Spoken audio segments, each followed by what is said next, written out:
Bapak, Ibu, saudara-saudari yang terkasih dalam Kristus, kalau kita melihat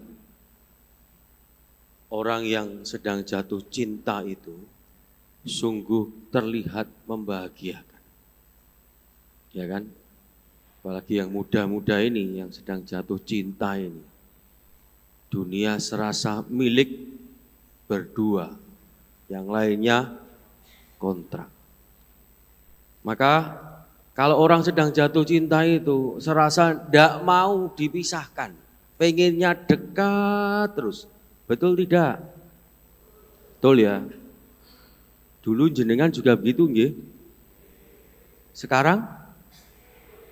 Oh mboten.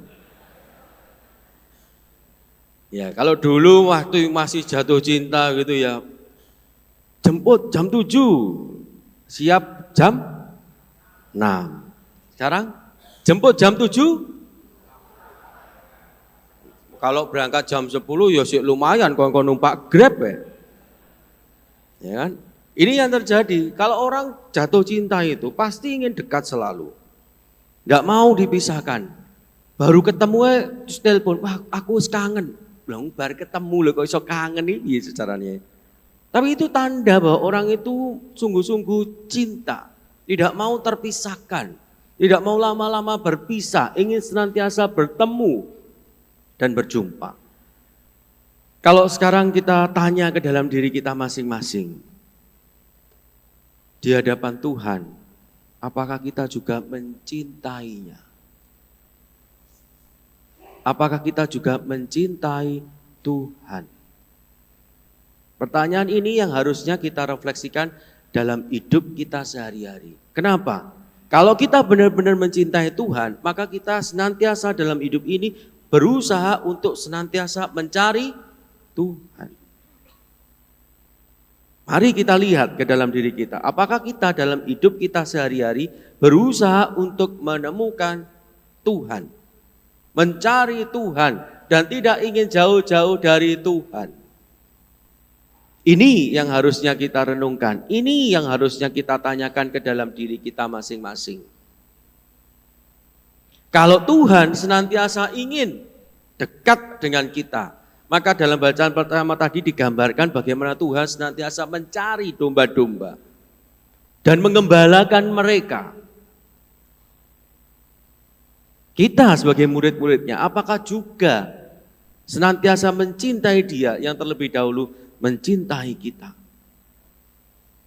Maka kalau kita sungguh mencintai Tuhan, kita hendaknya senantiasa mencari Tuhan dalam hidup kita sehari-hari.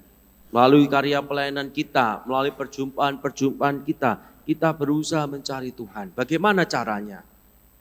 Injil hari ini memperlihatkan kepada Anda dan saya bagaimana kita dapat menemukan Tuhan. Kita dapat menemukan Tuhan dalam setiap pribadi kita masing-masing. Dalam perjumpaan kita dengan sesama kita. Kenapa? Karena kita semua diciptakan Tuhan secitra dengan Dia. Gambaran Tuhan itu nyata dalam diri kita masing-masing. Maka ketika kita berelasi baik dengan suami, istri, anak, orang tua, kerabat, teman, saudara, tetangga, itu merupakan perjumpaan kita dengan Tuhan. Kalau benar-benar kita sadar. Seringkali kita itu tidak sadar. Tidak mampu melihat bahwa di balik sesama kita itu ada Tuhan yang sedang menjumpai kita dan ingin kita jumpai. Tuhan itu juga ingin kita menjumpai Dia. Maka mari kita melihat ke dalam diri kita. Kalau kita belum memiliki keinginan itu, mari kita tumbuhkan keinginan itu. Dengan cara apa? Menghilangkan segala hal yang tidak baik, yang tidak tepat dalam diri kita. Hari ini kita merayakan Hari Raya Kristus Raja Semesta Alam, di mana Allah sendiri meraja bagi kita semua. Allah sendiri yang harusnya menjadi pusat dalam hidup kita. Dan pada hari ini pula kita nanti akan melaksanakan pelantikan pengurus DPP dan BGKP. Menjadi pengurus DPP BGKP itu tidaklah mudah. Kalau saya tanya dengan jujur, di antara semuanya, yang dipilih maupun yang tidak dipilih, siapa yang dengan tulus hati ketika ditanya Romo, langsung ngomong, saya siap, ada? Ada? Biasanya Romo, jangan saya toh Romo. Yang lainnya saja toh Romo. Ya enggak? Ya toh? Saya juga dulu ketika saya dipanggil Bapak Uskup untuk dijadikan bendara keuskupan itu, jawaban saya, Monsinyur, saya masih Romo muda. Cari yang lain saja, Monsinyur. Itulah kita. Demikian kita itu, seperti itu. Tapi mari kita sungguh-sungguh melihat ke dalam diri kita. Bahwa kita dipanggil oleh Tuhan untuk apa? Untuk ikut ambil bagian dalam karya keselamatannya. Anda semua yang dipanggil untuk menjadi pengurus, dipilih oleh Tuhan melalui para romo. Bukan para romo yang memilih Anda, tapi Tuhan sendiri yang memilih Anda untuk ikut ambil bagian dalam karya ini melalui para romo. Anda diajak oleh Tuhan untuk apa? Untuk menemukan Dia. Maka ketika Anda nanti dilantik menjadi pengurus, pasti banyak suka dan dukanya. Jadi pengurus itu kerja yo salah, gak kerja tambah salah. Kerja diomongne, enggak kerja ya diomongne. Karena lebih enak jadi komentator daripada pemain, ya toh? Kita itu enggak bisa sepak bola, tapi kalau kita suruh nilai Lionel Messi sama Ronaldo, pintere melebihi mereka, goblok ngono ora iso gol ngono ya. Padahal kita sendiri kalau suruh jalankan ya belum tentu bisa. Maka kalau kita nanti menghadapi suka duka dalam masa kepengurusan kita, ingatlah bahwa yang kita layani ini bukanlah manusia biasa. Yang kita layani adalah Tuhan sendiri yang ada di dalam diri umat. Ketika kita jengkel, ingatlah, mosok kita mau jengkel dengan Tuhan. Karena di dalam umat itu ada Tuhan yang kita layani, yang sedang memanggil Anda untuk ikut ambil bagian dalam karya pelayanan ini.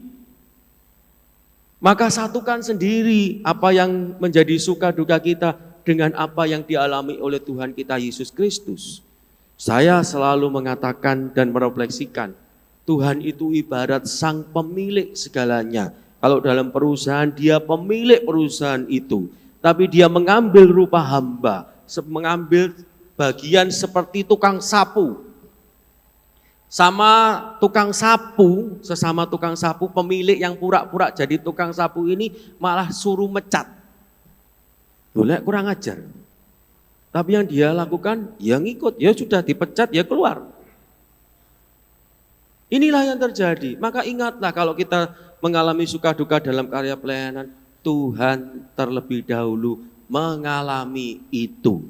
Maka jangan mudah mutung, jangan mudah mengeluh. Karena Anda dipanggil, tidak semua orang dipilih, Anda dipanggil dan dipilih untuk ikut ambil bagian dalam karya ini. Yang lainnya bagaimana? Suatu saat juga akan dipilih untuk ikut serta dalam karya pelayanan ini menjadi pengurus DPP dan BGKP. Dan ketika itu dipilih, maka Anda harus siap untuk menjalankan tugas itu. Lalu bagaimana dengan umat? Ketika umat dilayani oleh pengurus dan para romo, lihatlah bahwa di dalam para romo dan pengurus itu ada Tuhan yang sedang melayani Anda. Ketika Anda melihat Tuhan, maka disitulah akan ada damai. Kalau pengurus melihat Tuhan dalam diri umat yang dilayaninya, kalau para romo juga melihat Tuhan dalam diri umat yang dilayaninya, kalau umat melihat Tuhan dalam diri para romo dan juga para pengurus yang ada di parokinya, yang melayani mereka, maka semuanya yang ada hanyalah damai, sukacita. Itulah yang harusnya kita upayakan dalam hidup kita sebagai murid-murid Tuhan. Maka tugas dan undangan dari Tuhan yang harus kita lakukan adalah mencari Dia, menemukan Dia dalam perjumpaan kita sehari-hari, dalam karya pelayanan kita, dalam aktivitas kita sehari-hari, berangkat dari orang-orang terdekat kita, suami, istri, anak, orang tua, teman-teman, kerabat, komunitas, tetangga kita. Dan dari situ kita akan terlatih untuk senantiasa melihat kehadiran Tuhan. Dengan melihat kehadiran Tuhan, maka yang kita bawa adalah senantiasa kasih. Karena Tuhanlah yang akan menggerakkan, karena Tuhanlah yang akan mendorong kita untuk membawa damai, sejahtera bagi semua orang, membawa kasih, membawa pengampunan, membawa sukacita bagi semuanya. Dan itulah undangan yang diberikan Tuhan bagi Anda dan saya.